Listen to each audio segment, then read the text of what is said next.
Good morning, good afternoon, everyone. It's Tiger Shaw. I'm President and CEO of US Ski and Snowboard, and welcome to our webinar discussing racial diversity in snow sports.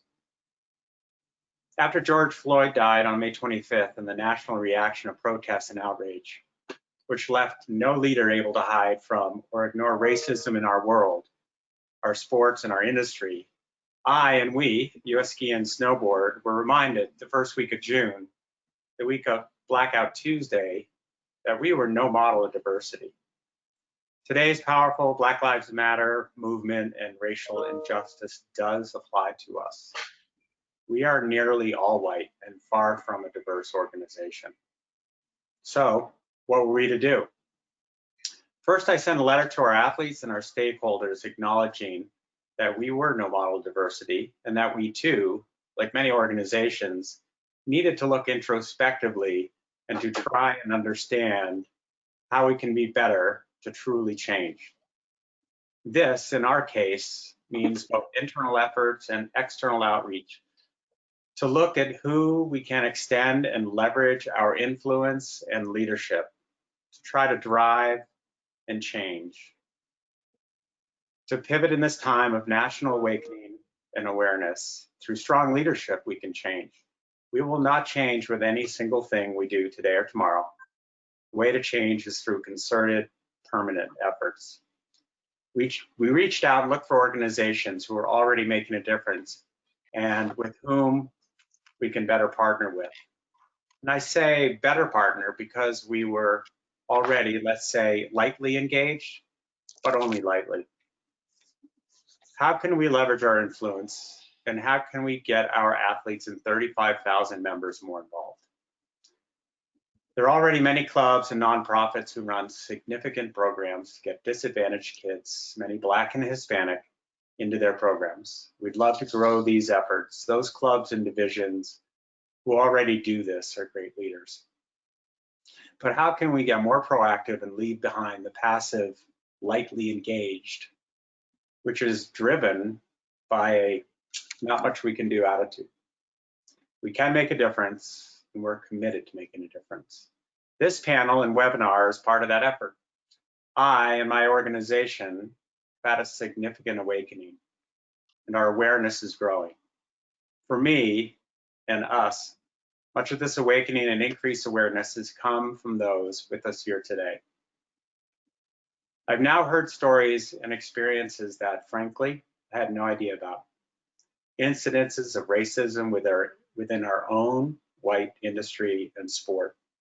Built-in biases and impediments that do not move diversity forward. Many leaders in our sports and industry have spoken about this and pledged to change. So have we. I'd like to introduce and turn the reins over to Henry Rivers, our moderator.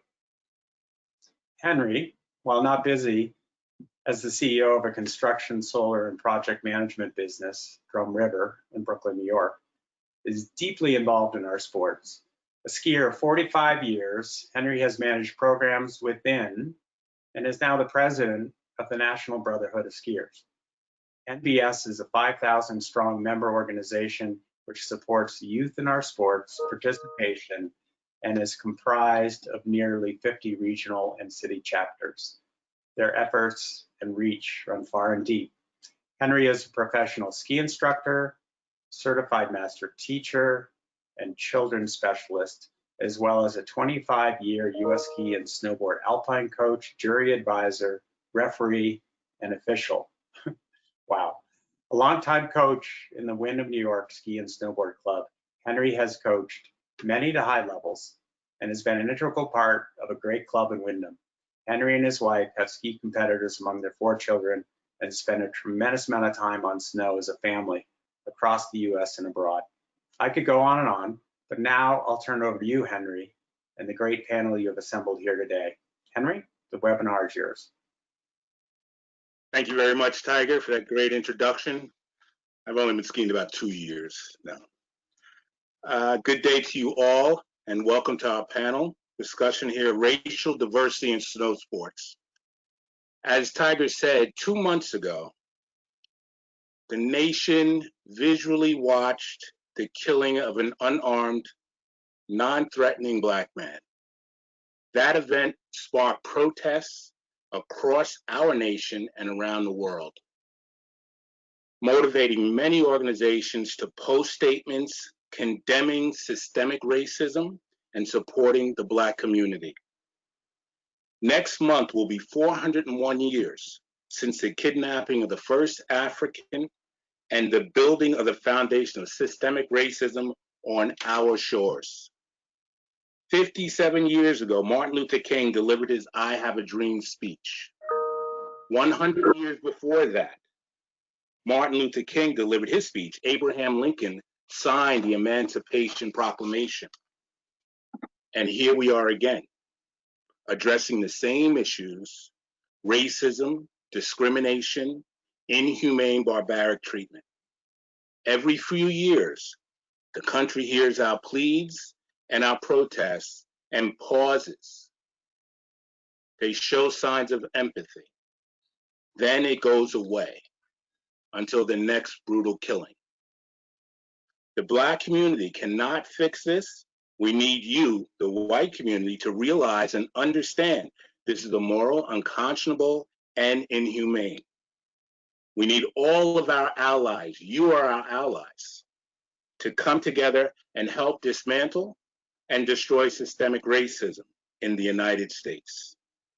Let us unite and rebuild our country from the foundation up, focusing on inclusion and equity. Today, I'm going to introduce you to our panelists. The first one, the youngest of our panelists, is Lauren Samuels. Lauren was born and raised in Minneapolis and learned to ski at the age of 2. She started racing with Team Gilboa out of Highland Hills, Minnesota, and developed as a ski racer until she was named to the U.S. Ski Team's development team in 2009. After winning J2 Nationals overall and downhill titles, during the 2010 season, Lauren was cut from the U.S. Ski Team, but dropped everything and moved to Utah to ski and attend school at the Romark Academy. She competed on the World Junior Championship team. For the next 2 seasons, Lauren competed as an invitee to the U.S. Ski Team's C Team, racing on the NORAM and Europa Cup circuits. From 2013 to 2017, Lauren skied for the University of Utah, the NCAA Division I ski team, and became a national champion her senior year, during which she was also team captain. She earned a BS in athletic training and completed her medical school prerequisites. After finishing undergrad, Lauren coached for 2 years at Team Gilboa and Romark. This September, she will start a graduate program at the University of Oregon, studying sports product management with the intentions of pursuing a career in the outdoor industry. Lauren is also a newly named member of the U.S. Ski and Snowboard's Diversity, Equity, and Inclusion Committee. Welcome, Lauren. Then we have Forrest King Shaw. Yes, you can applaud. Forrest King Shaw has over 20 years experience as a coach and instructor for Squaw Valley Alpine Meadows. He is a U8, U10 and development coach for Squaw Valley Ski Team, a National Brotherhood of Skiers Olympic Scholarship Fund administrator and national competition director, a U.S. Ski and Snowboard Skills Quest accredited evaluator, and a PSIA examiner and clinician. Forrest spends over 100 days annually in ski boots. Wendy Carey. Wendy Carey is the Executive Vice President and CFO of Cirrus Innovative Accessories Incorporated, a major manufacturer and distributor of cold weather apparel accessories. She serves as the chair of the board of directors of Snow Sports Industries of America and sits on the board of directors for SOS Outreach. A native of California, Wendy is passionate about her family, being outdoors, and being open. She is an avid soccer fan. She sat on the board of directors of the Peninsula Women's Soccer League from 1990 to 2012. She loves snow skiing, among many other outdoor pursuits. Thank you for joining us, Wendy. Now we have Sean Mallier, a Bronx, New York native. Sean has a BA in economics from Holy Cross College and an MBA from Pepperdine University. He was a Marine officer and pilot, CEO of technology companies in the Bay Area, and founder of the National Winter Sports Education Foundation. He is a level 200 coach, TD, a member of the USSS Eastern Region Children's Committee, and is the CEO and president of Winter for Kids, which is embarking on its 6th season. Thank you for joining us, Sean. Now we have Kelly Palick. Kelly started her career in the ski industry at Mount Snow Resort in Vermont in 1985. She served as general manager from 2005 to 2017. She has 30 years of experience at Mount Snow and held a variety of duties, including Vice President of Marketing and Sales, Vice President of Resort Operations. Palick served on the Vermont Ski Areas Association Board, where she was chair until 2017. She also served on the Vermont Chamber of Commerce Board, the Dover Planning Commission, and Dover Development Review Board. In November of 2017, she accepted a position at the National Ski Area Association as president and CEO. Tiger Shore is, he's not on the panel, but he is a 2-time Olympian, 1984, 1988, and the president and CEO of US Ski and Snowboard. Born and raised in Stowe, Vermont, he grew up on the slopes of Mount Mansfield. During his athletic career, he won 9 US championship titles, regularly finished in the top 10 at World Cups, and held top 15 world rankings in 2 disciplines. A 1985 graduate of Dartmouth College in economics and engineering, he was an NCAA slalom champion while racing for Dartmouth. Shaw co-founded DealerWire, a software and service provider for car dealership management, later acquired by Dealertrack Incorporated in 2011. He joined Global Rescue as Senior Director of Response Services. Since joining US Ski and Snowboard in 2013, he has served the USOPC as Vice Chair of the National Governing Bodies and as a member of the National Governing Bodies Council Leadership Liaison Group, working with the US Center for Safe Sport. Thank you for putting this together for us, Tiger. And the superstar of our panel, Constance Beverly, a Wall Street lawyer turned winter sports activist. Constance Beverly joined the Share Winter Foundation as the CEO in 2017. Share Winter Foundation strives to improve the lives, health, and fitness of youth through winter sports, and to create a more diverse and inclusive winter sports community. In addition to our work with the Share Winter Foundation, Constance has worked with other winter sports organizations, including the Kelly Clark Foundation, She Jumps, Stoked, and Boarding for Breast Cancer. She's a graduate of St. Louis University and Hofstra University School of Law, and is currently completing her certificate in sports philanthropy from George Washington University. I want to thank all of our panelists and welcome you today. What I'd like to do, I really appreciate you all joining us, but what I'd like to do is, Kelly, could you give us a moment, that awakening moment that you had, that really enlightened you and told you that we have to address the situation at hand? Kelly?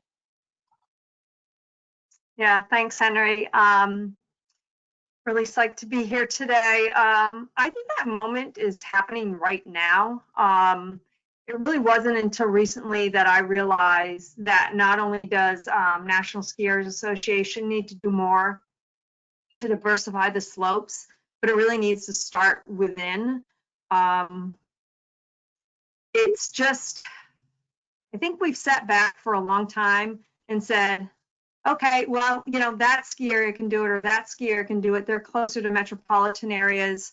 If they want to come, we'll welcome them.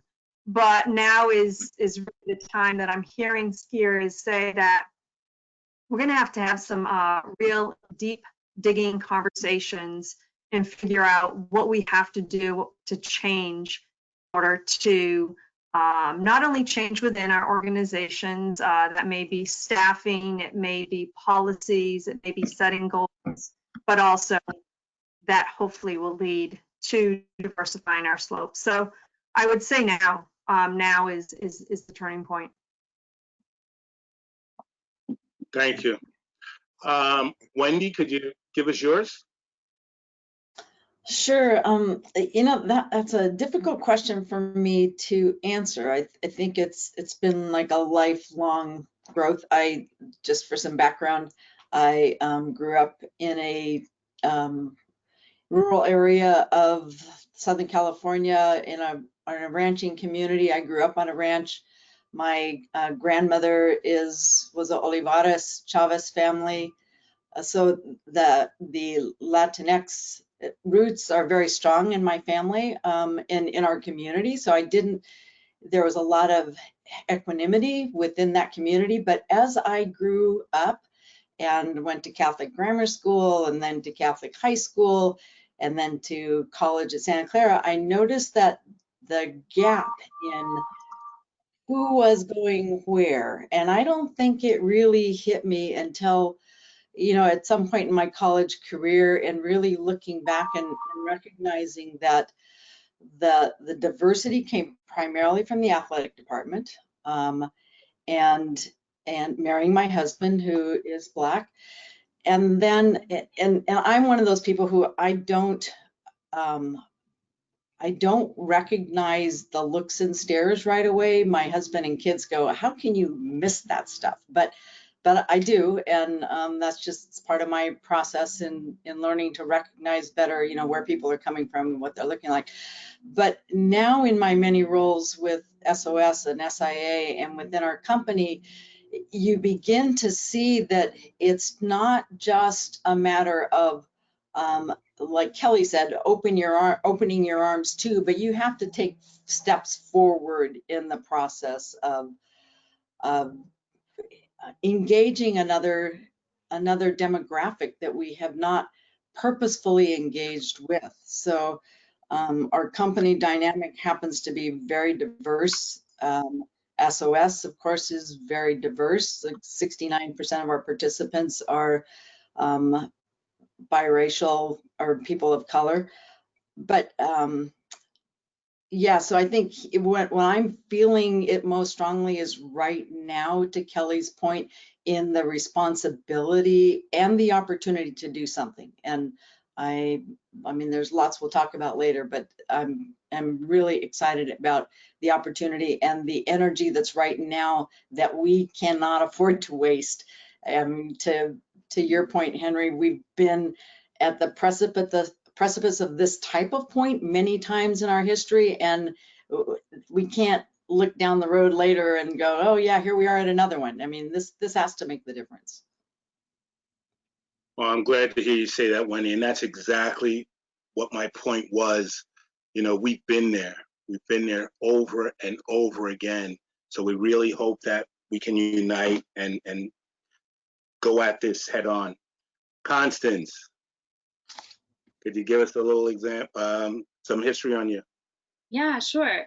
So, I grew up in a suburb outside of Akron, Ohio, and I think I recognized economic disparity before I recognized racial disparity.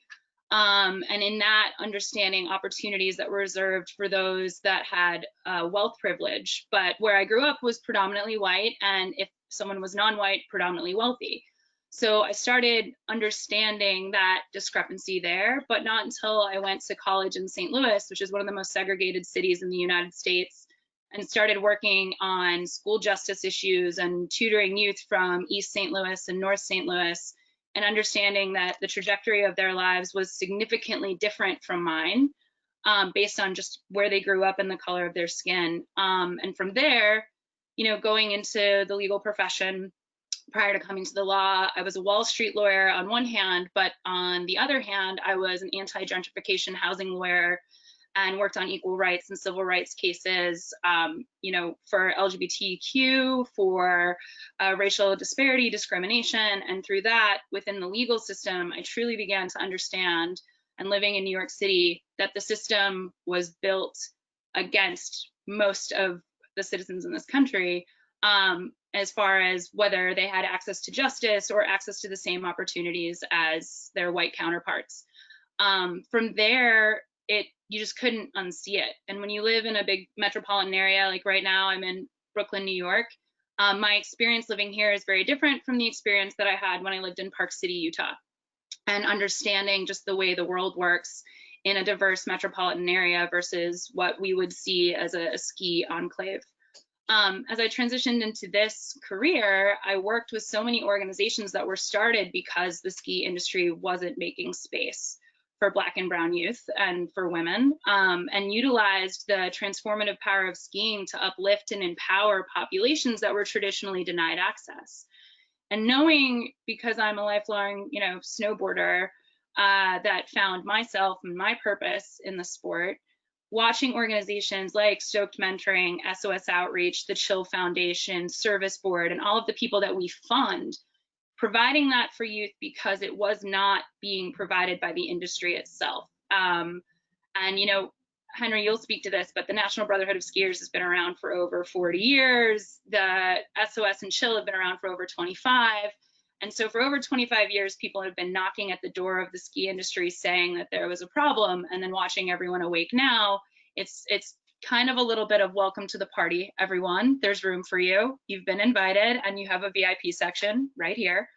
But I think that is a unique perspective, because I think if you have come up through the industry, you're usually coming up through channels that don't have that much access to what's happening outside of, our ski communities or privileged communities that think of this as a space that was always for everybody because it is for them. But yeah, I think that's how it all kind of came together and is summed up in now what we do here at Share Winter. Thank you. Constance, she's the CEO of Share Winter Foundation. Now, you've partnered with a lot of different organizations in the ski industry. Has the ski industry been receptive to the partnership that you established and willing to work with you? It absolutely has, but I will say is a lot of people had to do work before I did. So Share Winter is the rebrand of the National Winter Sports Education Foundation, which was founded by Sean Mallier and Dick Coe and Phil Gross back in the day, and was actually an initiative of the US ski team. That's what it was born of. And that happened over 10 years ago. So people have been very receptive in the past year and a half, but that has taken a lot of knocking on doors. And also, yes, we have this amazing partnership, and a lot of it is because so much new leadership has come into the industry. A lot of innovative, open-minded, game-changing leaders have stepped up to the plate in the past couple of years and taken a really deep look at participation in winter sports generally. And I'd say that our partnerships that were forged in the past year and a half started on the idea that we look at skier participation generally, and we look at it from a business model, and then we look at it from what I think I would now call an ethical model of there's so many missed opportunities that we could collectively work together. And what I think has been really wonderful, and maybe we haven't publicized enough, is the realization that it's going to take all of us working together to make any change. You can have change at a mountain level, you can have change at the ski team level, you can have change at an individual school level or an individual coach or a division, but unless everyone is sharing and working together, you're still going to have pockets of segregation, you're still going to have pockets of opportunities and people who get things because of the traditional skier bro deal, which in and of itself is a sexist trope, so we can talk about that. But what's been really amazing is that there is this deep partnership that we're working out all the kinks, and we're figuring out which attributes of our individual industry segments we can bring to the table and which we can take ownership and accountability for, and stay in our lane in a way that, like, I am not an expert in ski areas, but Kelly is. Why would I spend my time figuring out her full-time job when she's the best? And if we're working with all of these amazing organizations and we're vetting organizations and tracking their statistics, why would a whole new initiative be started within any one group that would waste resources or cause competition within the industry? So I think that unity is the biggest thing that I've noticed, and it has been a game changer in the past year and a half in creating and accessing opportunities for all youth across the United States in this industry. Excellent. You mentioned Kelly, the National Ski Areas Association. Kelly, how does your membership, do they actively seek out trying to be inclusive and diverse by partnering with Constance's partners in the industry? Yeah, we started a committee a little while ago, and from that growth committee, we had a subcommittee called Get Outside, and the whole idea was just to get more Americans outside doing some sort of sport. And Constance joined that group, and just about everybody in that group wanted to support some kind of youth organization to get more kids on snow. And the more that we started to learn about what Constance was doing, and then partnering with SIA and NSP and PSIA, we decided that we were all going to get behind Constance's program, because what we liked about it, whether you are SOS or YES or any of these great programs out there, if you need assistance, and that sometimes being financial assistance, you could call Constance, you could apply, and you might get the funds that you need. Maybe it's busing to a mountain and your transportation budget is gone. We also liked that Share Winter, it's not just a one-time deal. They understand that a child can't go to the mountain 1 or 2 or 3 times and make a lifelong connection. So they're following the kids, they're tracking, they're looking at the data. And that's what we really liked, because we know that if we can get children on snow at a young age, they're going to stick with the sport for a longer period of time. And NSA doesn't have that expertise. We can't get kids on snow. That's not what we're built to do. So partnering with people like Constance and Share Winter has been phenomenal, and we're learning as we go. Great. Now, Constance's program, that's fitting into existing programs or existing resorts. Sean has opened up a facility, Winter for Kids, that is a mountain strictly for kids. Sean, how did the industry open up and accept Winter for Kids, and what are you accomplishing there?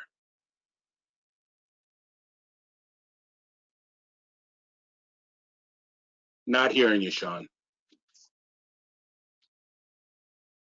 That's rare that I can't be heard. No, but I think that I start off with this quote that one of our board members mentioned. It says, if you're not purposely including, then we're inadvertently excluding populations. And Winter for Kids is interesting because our sole mission, it's all that we do, is really to create healthy lifestyles and influence behaviors of youth who traditionally don't have access to outdoor winter activities, and new populations, whether they are urban and rural. In the beginning, it was a challenge because with a mission like that, most in the industry felt that this population would never ever evolve to participate and afford to be in the industry. Some comments were quotes, others were thoughts, and it was part of overcoming this, at least, misunderstanding that relationships like with Share Winter help. Winter for Kids is interesting because it's our 6th season and 8,671 participants since 2015. And we built this programs to address the issues that, one, to make sure that there was a sustainable way for every kid to stay with the sport. It's multi-session, multi-year, multi-sport, skiing, snowboarding, and cross country. Beyond just instruction, it's mentoring and healthy meals, and then filling the gaps with clothing and equipment, which most of these populations and kids do not have. And then we partner with youth serving organizations, and then to give and build the communities, winter activity clubs in each one of them, so that of those organizations, 69 of them, each one has a winter activity club. And then the National Winter Activity Center is the facility and the support team. I feel like we're a unicorn because our culture is always about access, equity, and immersion. That's who we are. It's not something that we do. There's some interesting numbers. I'd say that 68 instructors, 38% of them are Black and brown in program delivery.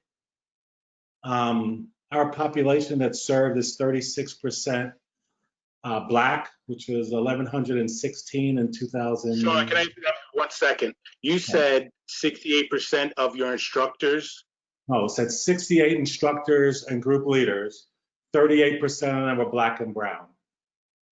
My question is, now that you have that large a percentage of Black or brown instructors teaching Black and brown children, how is that effectively helping your retention or keeping the children involved? That's a really, really good question. I think that the barriers to the sport have been, one, surely geography. The other one has been visibility. And what I mean by visibility, that kids do not go to things where they don't see people who look like them. So having this type of really great individuals delivering not only just the skills on snow, but the mentoring and life skills, builds these relationships so the kids now have opportunity and then aspirational. And it's exciting because this is what we do every day. I've had experience with you or with Constance, and Forrest and I have been on the side of slopes, and Lauren, we go back a long way. It's a unique environment, surely. It's sometimes looked at as not replicable. That's because of the facility side, but from a programmatic perspective, any resort can build a program that delivers instruction, healthy meals, right, mentoring, and the equipment and clothing. And when you look at the number, that when we separate out our overhead and the facility, it's about $133 per participant. The other part of this is that, and we all know this, that we kind of move towards an objective of a retention rate or conversion rate of 50%. And we do that by these kids come 6 times a year and for 3 years, so 18 sessions. And building up that kind of skill set and experience allows them to embrace the sport like all of we do. And I think that that's something that we've learned to do. We're still a work in progress. But I also think that it's not unfathomable that this can be replicated, across the industry. Well, that's what we need. Thank you, Sean. It's excellent. So I was going to ask you how you could replicate your success, but obviously, you can reach out, or other portions of the snow sports industry can reach out and learn from what you've done at Winter for Kids. Going back to Constance, your organization has already exposed 45,000 youth to snow sports in the 1920 season. What can the snow sports industry do to help organizations like Share Winter increase inclusion and participation? And how can the industry make your efforts a permanent reality or a permanent program? Yeah, I think the key is echoing what Sean had said. I mean, Sean and Winter for Kids is a Share Winter grantee, so they're part of this overall 28 program partnership that we have across the US. So just as a little bit of background in case people don't know, so we are a fund and a resource hub and a partner and advocate for all of our grantees. So we have 28 grantees that operate nationally. We have programs in 23 states and it's 61 ski areas, 5 of which are not-for-profit ski areas.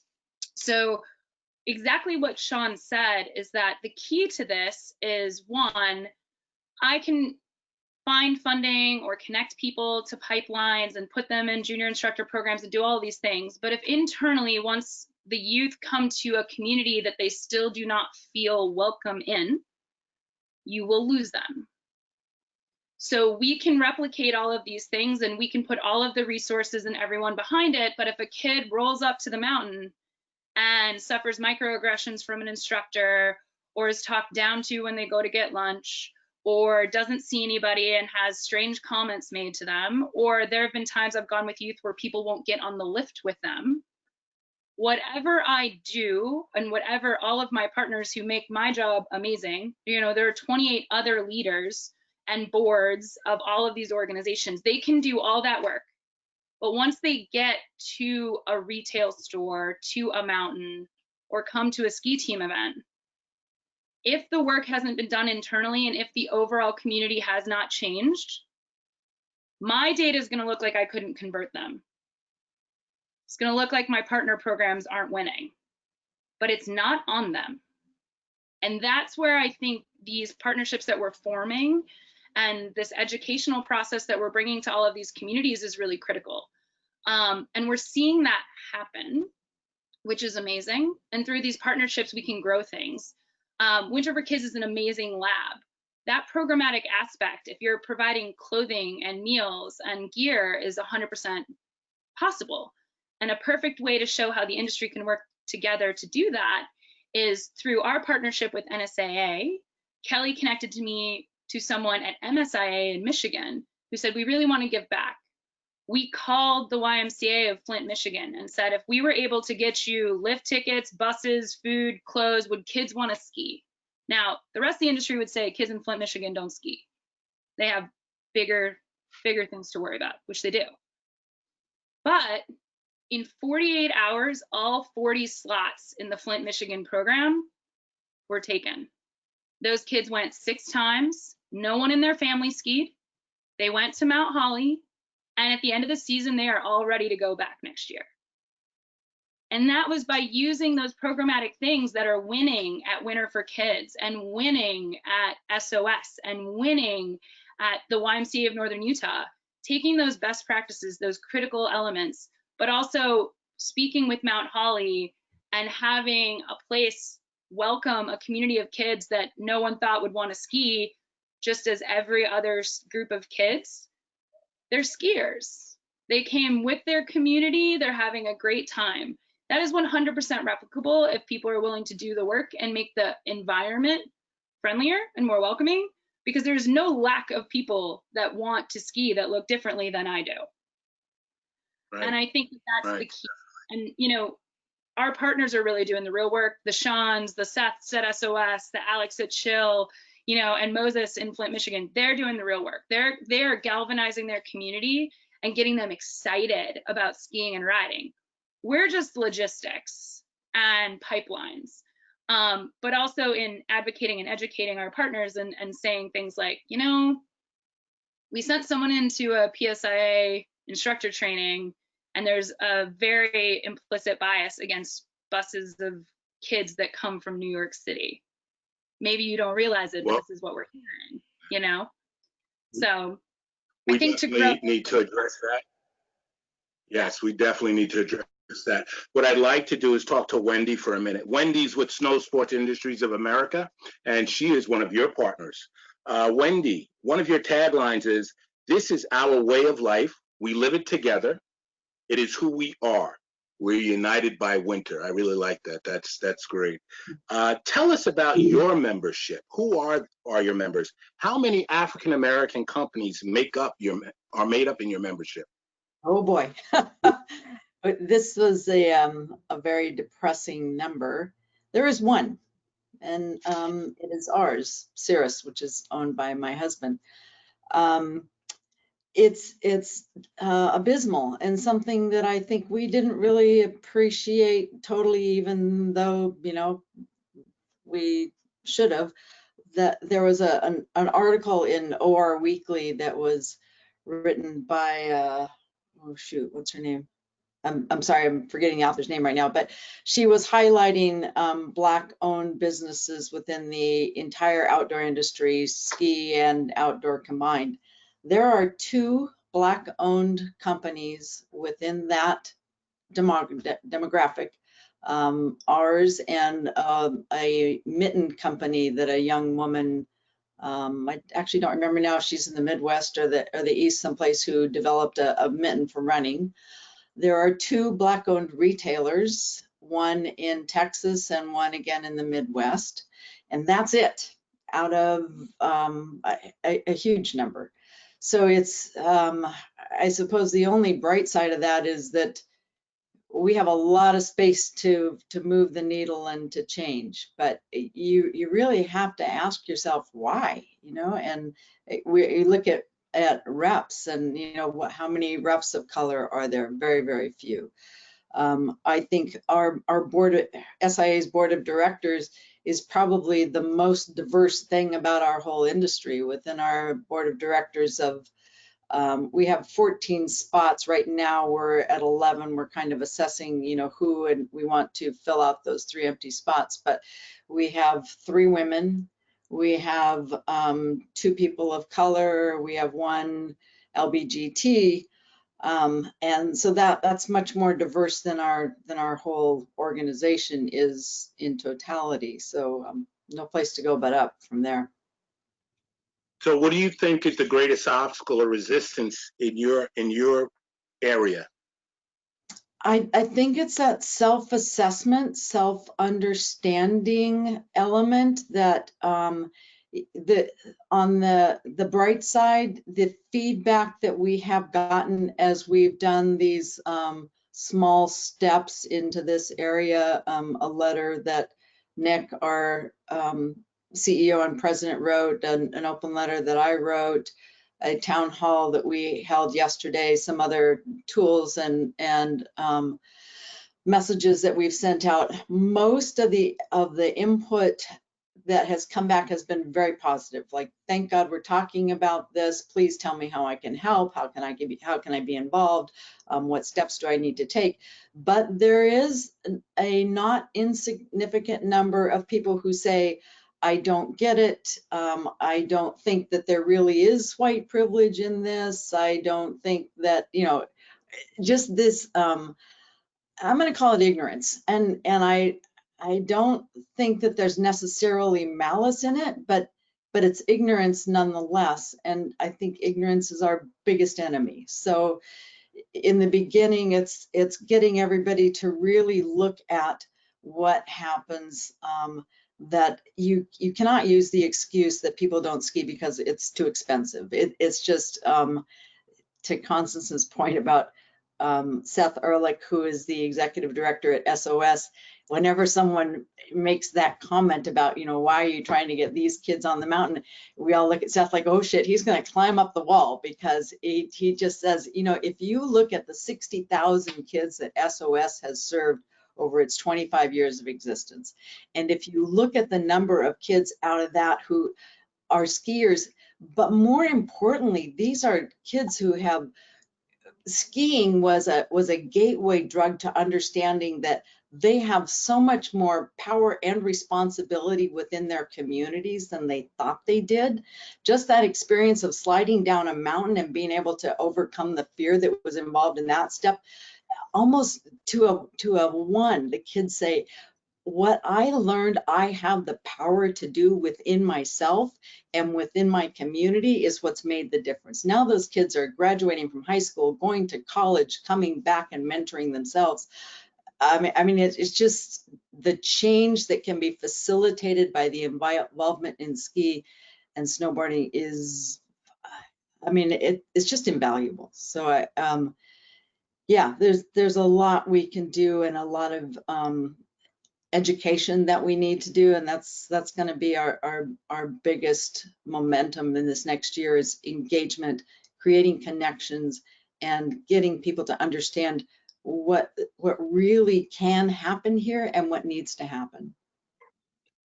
Thank you. Well, Kelly, I want to ask you, Kelly is our, she has all the statistics. She knows all the numbers about how many people we have skiing, what is the percentage or the racial or ethnic background of those individuals. Kelly, could you give us a little bit of that information and let us know, where is the ski industry going? How can we bring in more skier days? And if we can do that, how can we bring more inclusion into opening up those skier days? Right. So Henry and I have had a couple conversations about this, and it's really interesting because for those of you who are out on the hills, and you know, I'm seeing there's so many attendees here today, so maybe there's some folks who have joined us who really haven't seen that ski experience. But we do have days out on our mountains where we're at capacity. And some ski areas actually turn people away. We have 10 million participants, which happens to be about 3% of Americans ski or ride. And we're never going to get to 4 or 5%. We don't have the capacity at our ski resorts. The only way we'd be able to really jump our numbers is if more people skied midweek, if we opened more ski areas, and the trend is actually that we lose a few ski areas every 5 or 10 years. And then with our boomers, that generation aging out, the greatest ability to grow the sport and bring new folks into our sport is with our youth generation, Gen Z, and the generations that come after. Right now, thanks to the folks who ski at our resort and take the exit interviews, the exit surveys, and they're all shared with NSAA every year, we know from that data that 88% of skiers and riders are white. Less than 2% are African American. 7.2 are Asian, 5.8 are Hispanic, Latino. So we've actually made some headway. In the last 10 years, those numbers used to be worse. When you look at an area like Mountain High in California, 60% of their skiers and riders are non-white. But that goes back to one thing that Henry's constantly saying, that proximity counts. And when you're closer to a metropolitan area, you do see more diversity on the slopes. So just kind of wrapping that up, I do believe that our greatest, the greatest possibility in diversifying our slopes is really focusing on that youth generation. And I hopefully some of those numbers you see it when you're out there, but when you hear it, it's staggering. So Kelly, can you tell us what area in the country probably has seen the greatest increase in inclusion? The West, the East, where do you think that is? Yeah, definitely. Definitely like Sierra Tahoe, Mountain High. You're going to see it in areas that are close to metropolitan areas. Very encouraged by the opening of Big Snow, the indoor ski area, Mountain Creek, because accessibility is easier. So that's where we definitely see more of the diversity. And the more that you look at our destination resorts, especially those that are fly to, you'll see the numbers drop. So we've got Share Winter bringing about 45,000 kids to the mountain. We've got Winter for Kids bringing another over 8,000 kids to the mountain. So that's telling me that outreach, youth outreach, is critical to trying to expand and increase skier days and increase diversity in the snow sports industry. So maybe we need to focus a little bit more attention on our youth outreach, our community outreach, and bringing those individuals to the mountain. I want to shift gears a little bit. I've got Lauren and Forrest sitting there biting at the bit. I know you guys are ready. But these are our coaching and our racing experts. And, we want to look at diversity and some of the challenges that you've been faced with. Lauren, I'm going to go to you first. And I really want you to be honest with us. Has racism and discrimination altered or shortened your career as an athlete? This question is hard to answer. Altered, absolutely. Shortened, possibly. When I was on the U.S. ski team, the All right, let's language. change that around. I don't want to put you on the spot like that because I No. understand where you're coming from. I do. If you want to answer it, you can, but we could rephrase it a little bit. No, What no, do you think would have helped? Go ahead. I'm open to speak about it. It's just, it's tough to talk about. But I would say in regards to altering, it's more of what Sean and you, Henry, spoke about with, I was already exposed to skiing because of my family. I grew up skiing, learned how to ski when I was 2, but once I got into the more, I mean, really, even at the grassroots level of my home club, not seeing other people who looked like me, that lack of comfort and support. And I was lucky to be involved with NBS, with National Brotherhood of Skiers, from a young age, where we had other athletes who were older than me and better than me that I could look up to. But not until I joined NBS and went to my first summit did I see another skier or ski racer of color besides my dad and my brother. In the topic of shortening my career, again, that's hard to say, but I think possibly that shortened my career. Some language I was faced with at any level, but a specific story is with the U.S. ski team. Being I guess, disrespected for, or being told that I wasn't working hard enough, or even though I would show up to our physical testing and break records. I had the highest vertical jump on record when I tested at 15 years old on the development team. And immediately I was told, that's just because you're black. And then that continued on. You know, I'm not working hard enough, but my fitness and everything shows that I am working hard enough. These are things that's racist language. As much as no one said I'm not working hard enough, or it's just because I'm black that you are not making it to the next step. But I do believe there's some ingrained racism in our sport and in the people in our sport, and at the highest levels as well. You know, it's hard to even comment on that because, you know, I've watched you grow up. I've watched you have such a spectacular racer, and I'm really sorry to hear that you had to go through that. Do you think having coaches, both, and I know it's also a gender thing as well, but do you think that having coaches, male and female of color, would have helped you adjust to some of the things that you were exposed to? Yeah, I think it's more, again, about that comfort and belonging there. There comes a big relief, at least on my shoulders, when there's another person of color on the hill that day. And it's as minor as that of, I know there's someone else here who will stick up for me or speak out if something does happen or go that way.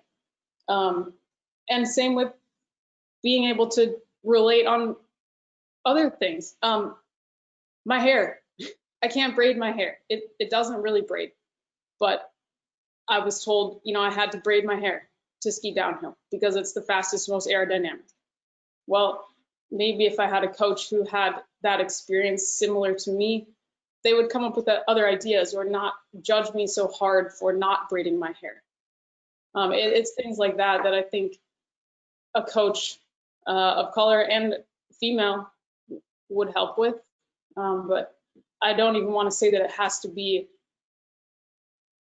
a black coach or look exactly like me. Does that answer your question?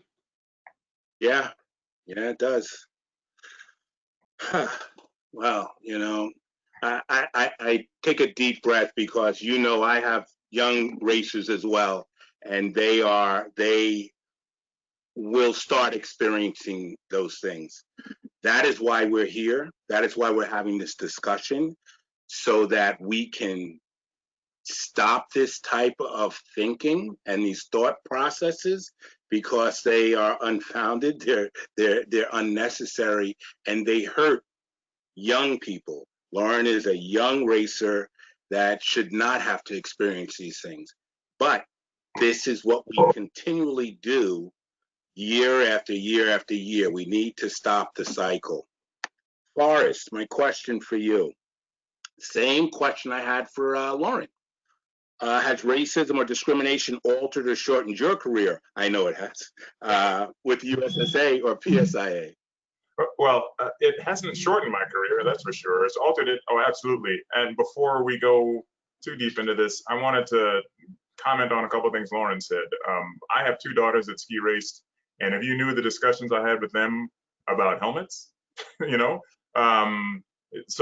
that was something I had to figure out. I'm a man and had to learn how to be a better man by raising daughters. So I think there's a parallel here. You don't have to be in our circumstance. You don't have to be of whatever gender or whatever your ethnicity is to be better at understanding what those people have to carry, right? Never had to worry really about getting into an elevator, but I had to teach my daughters what to do. And my wife and I both had to help them with their own self-awareness about their surroundings. So there's that. So my career certainly was altered. I came to the sport late. I did not grow up ski racing and came to coaching actually by the strange bounce of the ball. My first coaches, the guy who actually brought me into our ski team at Alpine Meadows was my examiner in a level 2 exam, and liked kind of how I got down. They had an opening. He literally walked across into our locker room and grabbed me and says, "Hey, I'd like for you to come and sub for a coach who ended up with a pretty serious injury." And he knew that what I was up against. He and John Nyan and Donna Collignon both knew what I was up against, because I was an outsider for sure. Small town. I mean, it's Tahoe, but it's still a small town. And they went out of their way to ensure that the sourness I would encounter would not overshadow the goodwill I got from most of the other people in the locker room. So I think the term I've heard from a few people is microaggressions. I know, Lauren, you certainly had it. And I know Constance, and I mean, everyone on the panel has acknowledged it. I also was equipped with a few things. I was, to a certain extent, was kind of a familiar person in the neighborhood. And through my travels in life, was accustomed to being an outsider, whatever coded language you want to use. Due to my travels in life, I had been exposed to that from day one, and my parents were very careful to help me understand the difference between assimilation and integration. And I got that wrong sometimes, right? But I was aware that they are not one and the same. There are a lot of people, I'm sure, who were traveling the same path as me, who did not have someone to reach out and say, "Hey, it's not all bad," or "You're with us, forget what they say." And gosh knows how many we have lost in this sport who didn't have that benefit. And it's not just the staff I worked with or staff where I work for. I mean, I was able to learn literally. I mean, I knew how to ski, knew how to teach skiing, knew how to relate with athletes, I guess, but I was given enough time to build the blocks to become a better coach. I was able to hang around long enough for something good to happen. So while my career wasn't shortened, it was altered. Had I not been in that program, I probably wouldn't be here, had it not been those individuals. And we talked about it a little bit earlier. I have been the benefactor of some incredibly generous and genuine people who have gone out of their way to help me stay in the sport, not just with the staffs I work for, with mountain management. In fact, my current program director right now, Bill Hudson at Squaw Valley ski team, I knew him beforehand from our kids playing soccer together. So I was a known commodity. I knew how he and his family, got down the whole thing, and they were familiar with me. They were familiar with my kids. We were kind of on the scene. Those who don't have that, and again, I'm hard-headed, so I got plenty of reasons to leave, but I'm a little slow on the uptake sometimes about that. So, and love the sport enough that I was willing to, eat whatever poop sandwiches I had to eat in order to get to the good parts of it. And I have tried to do the best I can to help be a windbreak for some of those people who I see around the hill. But the problem is, since there aren't many Laurens around, there's not that many for us to draw from to move up the ranks to become a coach when your athletic career, changes shape. That is probably the greatest concern I have. My two daughters who are in college now, they got out of ski racing for a bunch of reasons. They had a lot of interest, but I'll never know. Had they loved the sport more, they might still be in it. Had they had more exposure other than at NBS regional events, had they had more exposure to kids who look more like them, maybe the aftertaste would be a little different.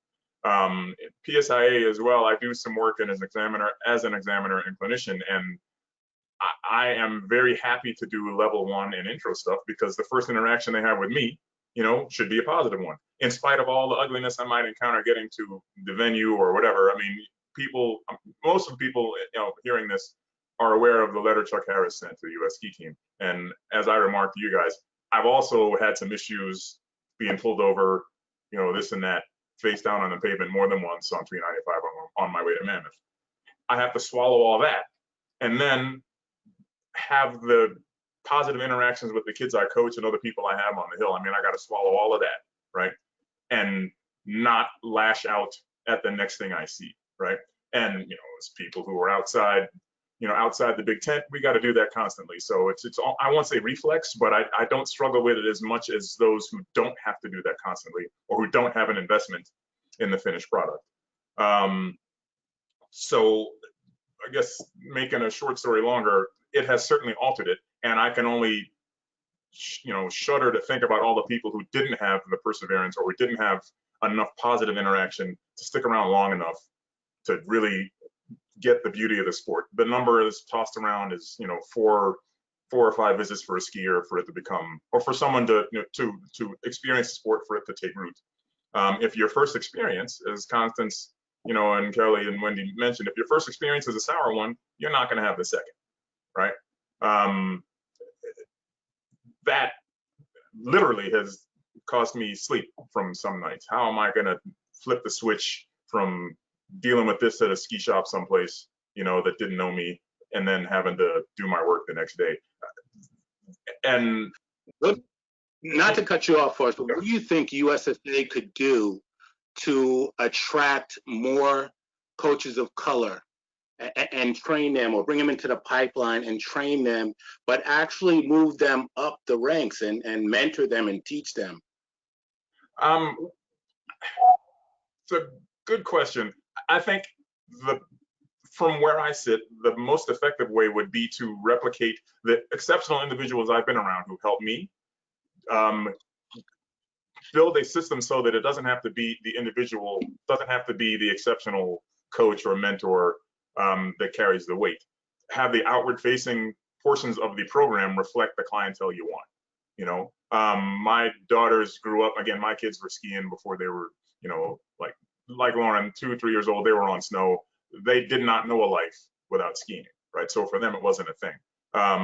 They had me to look at, but we'd go to races, and there's a couple other kids in our region, a couple other kids in our program, but that was, we were all outliers together. I guess we kind of banded together because of that. Having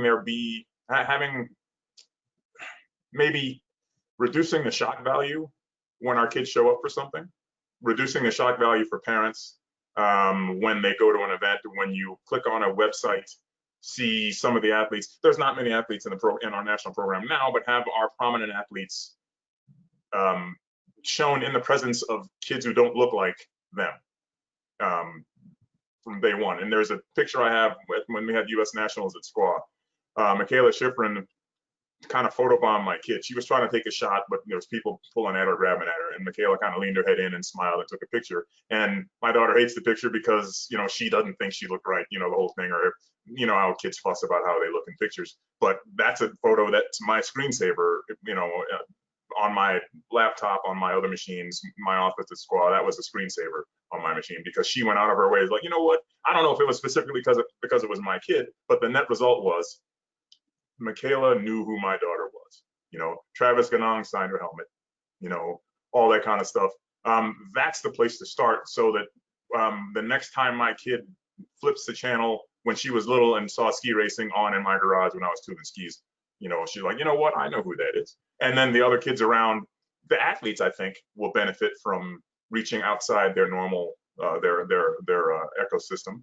And kids who, everybody knows what LeBron looks like, no matter what your gender is, no matter what your politics are, what LeBron looks like. Who Kelly Slater is, if you're into water sports. Everybody knows people like that, whether they are of the same demographic or not. I think that's where the U.S. ski team can start. And also some stuff that popped up. I know both Kelly and Wendy talked about it. The coach that hired me lived next door to an equipment rep, worked for Technica and Volvo at the time, and I was having some problems finding some equipment. He helped me find some equipment. I ended up the same way with, Lang Dynastar. There were some individuals who went out of their way. I've been doing Technica Blizzard stuff for 10 years now because I was known. And the only reason why I was known is because I stuck around longer than the first day. And that familiarity is going to be where you draw your staff from. If you have people in the building that look, that if you have a diversity in how the outward facing portions of your organization are, you're going to have other people knock on the door to come in. Office staff. That sounds like a common theme throughout. If we have other people that look like us within the industry, it will attract more people into the industry. Right. And that's from the. Can I? So good. Good. And that starts with Lauren. ski visits. Yeah, it starts with ski visits. First time up on the hill. Right. Exactly. It does. But Lauren, what do you think the U.S. ski team or USSA can do to develop more athletes of color? Have you ever thought about that? Is there anything that you think that they could do a little different that would help attract or bring in? That's a hard question to ask because the snow industry it's a difficult sport to get into. But what do you think? Have you ever had any thoughts about that? Yeah, I'm going to kind of piggyback on what Forrest said about it's the outward facing portion of your association, your organization, and that outreach of and partnerships with organizations like Winter for Kids and with Constance. And I'm going to speak about one that I know purely off of location that's within a mile of my house, the Lopet Foundation. They are getting kids from inner city Minneapolis out skiing and on the snow. And they focus on Nordic skiing. And I think, starting at that grassroots level is really, really important. And like Forrest said, if your first experience isn't great, you're not coming back. But this is more about getting the new athlete, the new member to love skiing in one way or another. If they don't love skiing, they're not going to work their way up and be a coach. Or even at a later age, if you're exposed to skiing when you're 20, 30, whatever it is, if you don't love it, you're not going to stay involved in the sport. And again, really, it's a lot of the same as Forrest. That interaction between the elite level and the younger or less elite level, between the current athletes on the US ski team, and reaching out and connecting with those younger kids, or even coaches, newer coaches to the sport. Feeling like you matter, feeling like you can make it to that next level, to that next step, whatever it is. It doesn't have to be the elite track, but it can be. And I don't think that should be disregarded, that getting more kids and athletes from all aspects of diversity will, one, expand our talent pool and make it better. You're breaking up. I'm not hearing you too much, Lauren, but thank you. That's excellent. I'm going to ask another question, and this one is for everyone to give their opinion on what we can do. I already asked Wendy about this question, but again, what do you think is our overall greatest obstacle or resistance to bringing more inclusivity into our sport? But more important than that, you know, we're talking about being inclusive, increasing participation. We've also got to look at the equity end of this, okay? Because we can bring in coaches, all right? We'll bring in a bunch of level 100 coaches and get them on the hill and they'll start coaching. But if we don't teach them and we don't give them the guidance they need, they're going to be a coach on the outside. All right, we need coaches involved deeply into their grassroots program and learning how to coach. A lot of people come, they were coaches in a different sport, but now they enjoy skiing. So let's help them learn how to coach in skiing. If you're a coach no matter what sport it is.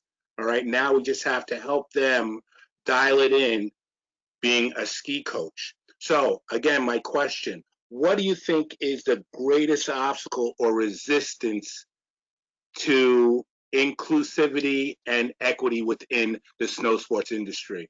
Constance, you want to start off? Sure. I would say perception.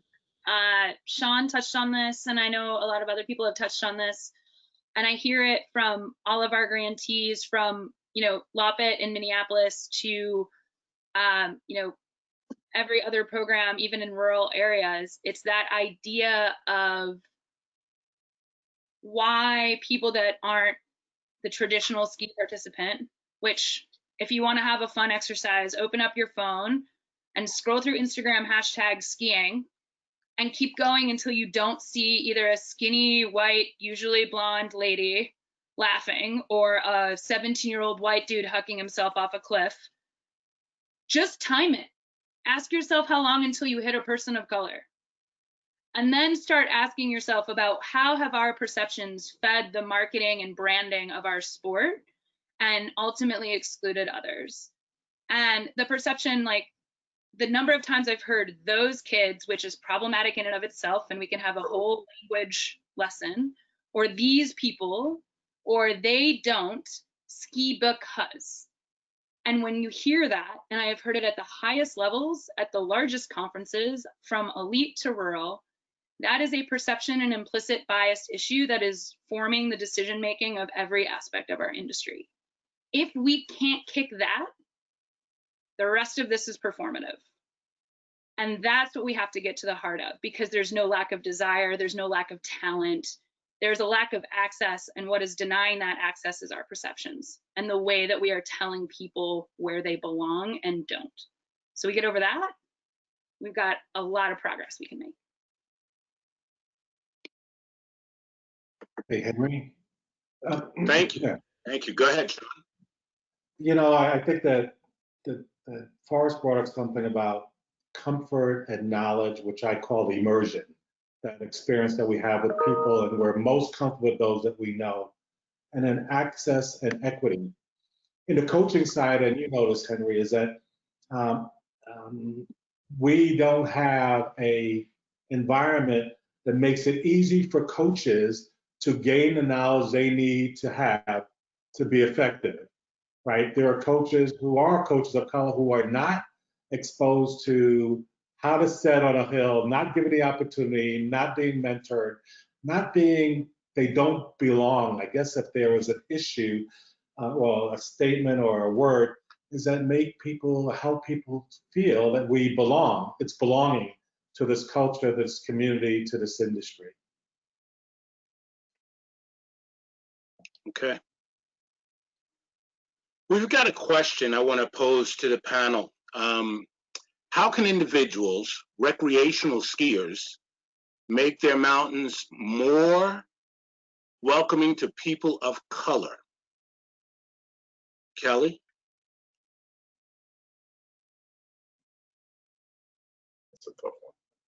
That's a tough one. I was just thinking about obstacles, and I was thinking about when I first started at Mount Snow in the 80s, and there were these bumper stickers that said, Mount Snow's in Vermont. It said something like, welcome to Vermont, now go home. And this was just a mentality from locals, a lot of farmers in the community where Mount Snow is, and they didn't necessarily want to welcome in all the tourism. And I really used to struggle with that. And I've been thinking a lot in the last few weeks about not only assisting our members of the ski areas in helping their staff understand that if we can be more open-minded, how it's going to help us to evolve. We have this long white history in the ski industry, and how exciting it could be if we could change that in our future. And the other thing I've been thinking about is I've been in hospitality since I was, I don't know, like 16, my first job. I've been a server, I've been a bartender, I've been a housekeeper, and then I was in the ski industry for 30 years, just because I love inviting people into my establishment and making it as good as it can be. And I always used to say to my staff, you know, the customer comes first, or the customer may not always be right, but they're always the customer. And I feel that we're at this point, this is what's really exciting for me, that maybe not only does the customer love our brand and frequent our brand because of what we value, but we flip it, and now the customer has to respect our values also. So if we can have this respect back and forth, where we both invest in each other's values, maybe that's the best way for our customers to welcome diversity. I think it's time to put it back on our customers' responsibility and have them share the responsibility. And I just think it's really exciting. There's some marketing person out there is going to figure it out a lot better than myself and nail this. But I think the time is now that our customers would jump on board. All right. Wendy, you had a comment? Yeah, I think that there's not going to be any one silver bullet or approach to this, but I think it's one of the things that I'm excited about. And Constance kind of alluded to this, the collaborative energy that there is and has been over the last couple of years between at SIA, we call them the legs of the stool. You know, there's retailers, there's reps, there's manufacturers, there's the resorts, there's many other not-for-profit organizations. There's PSIA, there's the A's, which are many of the associations that are involved in the promotion and functioning of snow sports. If we all need to come together so that, as Lauren and Forrest have so appropriately acknowledged, if you don't come and get an experience when you are attempting to enter this world of snow sports, if you don't feel that you are truly welcome, if you get these micro doses of you're not really welcome here, then it changes the whole experience. So if, for instance, when you get to a mountain as a newbie and you approach the rental experience and the kids that are helping you aren't truly looking at you and asking you the right questions and wanting to know how they can help you. If you walk down the street and you drop something and people are ignoring the fact that maybe you need help with something, this holistic experience. So we need to approach it. Retailers need to be educated. Town staff needs to be educated. We all need to be so much more self-aware about what someone else's experience is and ask questions. I mean, I don't know what Forrest's experience is. I don't even know what my own daughter's experience is. I have to ask them because it's not mine. Right. If I can I add to that a little bit? Go right ahead, Forrest. Okay, Yes. so to keep this brief, story time. First time I went to Birds of Prey at Beaver Creek, it's Wednesday training day, whatever. I wanted to go watch these guys train for Super G. I'd never been to Beaver Creek before. I get to chair 9, whatever it is. you know, and I'm asking them, hey, I need to get to where the training venue is so I can, you know, see what's going on. And the lift operator and host said, well, you want to follow the green dots. You want to be sure you stay on the green dots. You want to be, you know, trying to keep me out of trouble. And again, was very caring, very accommodating, very welcoming, but assumed that I was not comfortable in that element. I was not a skier, even though everything I had on head to foot, you know, I mean, you guys know me, I got nice gear, you know, and I walk like I've been to ski boots before. Anyway, so I get on the chair, I'm like, you know, I say, okay, I need to go to whatever. I just figured I'll just look at a map when I get to the top. I get to the top of the second chair, the lift operator says, hey, you want me to slow it down? You want me to slow it down? Because here I am. Those who don't know, I'm 6'7", you know, I'm kind of a big fella. So, and there's not a whole lot of 6'6" skiers that are not on our US ski team that get seen much. So the guy asked me if he wants to slow the chair down. I'm like, no, I'm good. You know, I have a Squaw Valley sticker on my helmet, which is supposed to mean I can ski anywhere, right? But they killed me with kindness, and I understood what they were trying to do, and it didn't, you know, so I didn't feel some kind of way about it. The effort is certainly welcomed, but I think both Wendy and Kelly and Constance too talked about it. It's about exposure, and with that exposure will come self-awareness. You'll know how to relate to somebody, not to assume, right? But also be helpful in the same moment. And that ultimately will create some familiarity. When we hire people we know. On the SIA talk yesterday, there was some discussion about how these hiring things take place. And I was jumping up and down, you know, listening to this thing, because it's all about, in any walk of life, it's familiarity. You look for candidates that embody what you like about yourself in that job. I mean, that's the general tendency. And if you were around a certain type of person, certain type of economic environment, certain type of ethnicity, you know, certain type of political slant, you are more likely to listen longer to that person. I have no science behind this, but that's kind of how I feel it is. You're going to hire what's familiar to you. And the more we can become familiar in these places, the more likely we will get the second interview, the more likely we'll have a coach hand me the drill so I can go set, right? The more likely I'm going to have a timekeeper help me understand how to, you know, set up hand timing if I'm at a race. The more, you know, I mean, tuning skis, I mean, all that kind of stuff.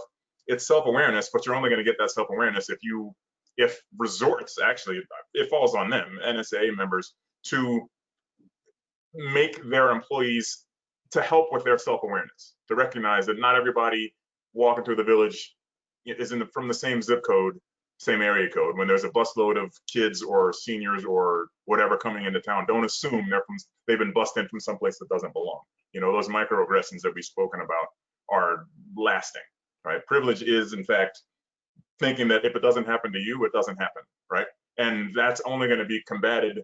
You're only going to disable that if people get to see more. And that's, you know, my little 2 cents. Again, short story made longer, but you know, I think that's where we start. Well, there was a question put out. How do we get, it said underserved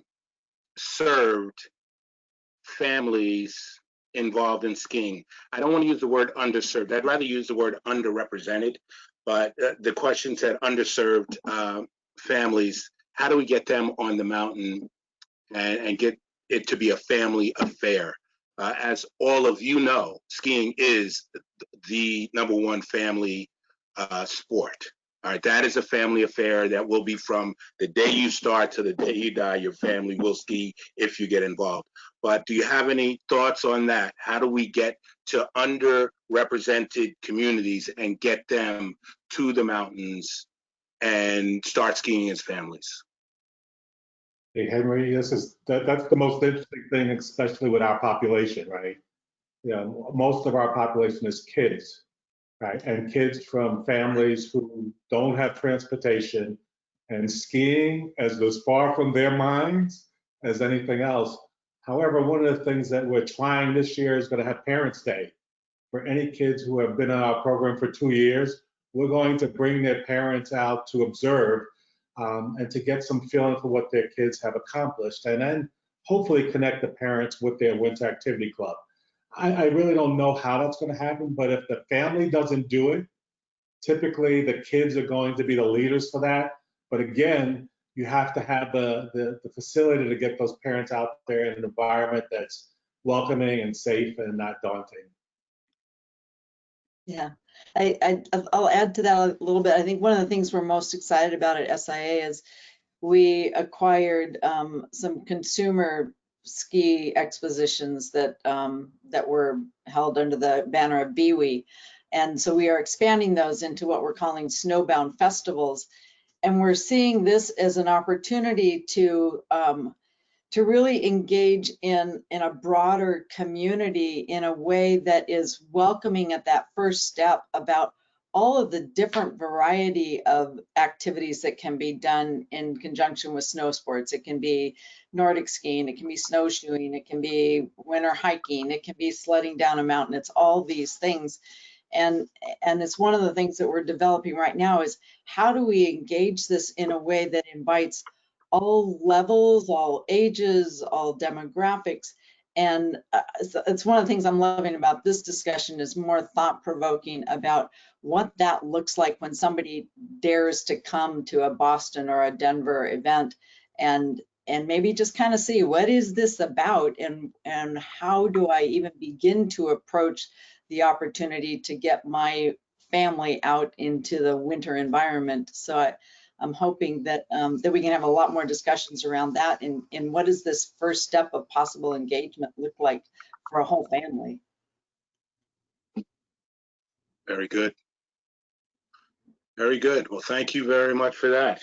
I want to just make one little statement, and so people can understand what it is. How do I interpret what white privilege is? It's really simple. It's a one sentence. White privilege is the ability to live your life unconsciously. Okay? I cannot do that, but that is what it is. You know, so think about that and then you'll understand what we mean. I do want to tell you that this webinar has been recorded. Thank you for all the questions and comments that have been submitted. We appreciate your time and consideration. We'll be following up as well as using them. Will help inform future events. A recording of the webinar will be made available on USskiandsnowboard.org in the next few days. Please look out for follow-up communications for more information on how to access as well as more details on the panelists and their organizations. We've only got a couple of minutes left, and Tiger, do you have anything that you would like to say in closing? Yeah, Henry, I just wanted to thank everyone who's been on this webinar and our panelists, and again, continuing to listen and learn, and have learned a lot. And I think that listening and learning turns to action, and we have a lot of things in flight, and we're looking forward to sharing those as we get along. And as you said, Henry, we're going to have follow-up to this to everybody who signed in. We'll provide the link of the video so people can share it and write up about the points that were made. It's been an amazing hour and a half, and really want to thank everybody for being here. Awesome. Thank you, Tiger. Wendy, Kelly, Constance, Sean, Lauren, Forrest, I really appreciate all of your input, and I hope that our audience has learned a great deal from your experiences. Thank you very much. Thank you. Thank you. Thank you. You guys have a great Thank you. Bye. Yeah.